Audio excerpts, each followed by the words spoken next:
Hey everybody, this week's Torah portion is Parshas Mishpatim, and in this week's Torah portion, the Torah tells us a very interesting law. In Jewish law, if somebody negligently kills somebody, so for example, if somebody was texting while they were driving and accidentally killed somebody, so we wouldn't call that an accident because it was negligence, you shouldn't have been texting while driving, nor would we call it murder because it wasn't done on purpose.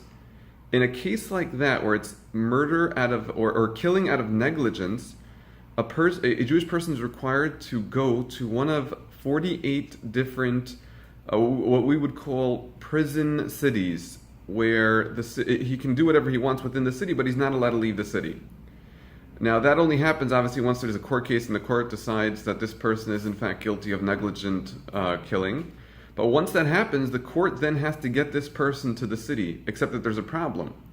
Because there's the fear that one of the relatives of the deceased may, out of a feeling of vengeance, decide to go and take revenge from this person and kill him.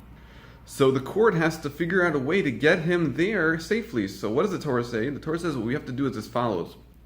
We need to send this person to the city, this negligent killer. We have to send him to the city with 2 bodyguards. Now, who do you choose as 2 bodyguards?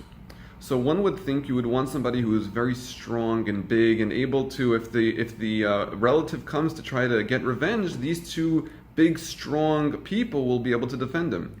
But the Talmud tells us that is not the people that they descend with this person. The 2 people that they send are 2 very well-refined, charactered Torah scholars. So we find the 2 greatest Torah scholars we can find, or 2 of the greatest Torah scholars we can find, people whose character is impeccable, and along with this guy we send these 2 people to protect him from the potential avenger of blood.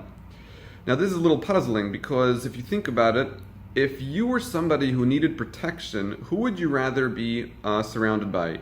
2 old rabbis with canes with long white beards who are granted they are very wise, maybe very wise and very refined, but at the end of the day they're 2 old men walking on canes with long white beards? Or would you rather have 2 big, strong, muscular people like myself protecting you from somebody potentially killing you?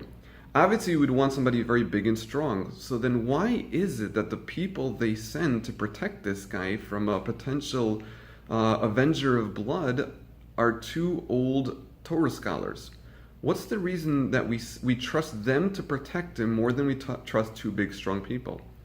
Now, if you can think of an answer, you can come over to me on Shabbat at Makor, or you can just message me and tell me what you think. Why would the Torah want this guy protected by 2 old Torah scholars as opposed to 2 big, strong men? On behalf of Makor, Shabbat Shalom.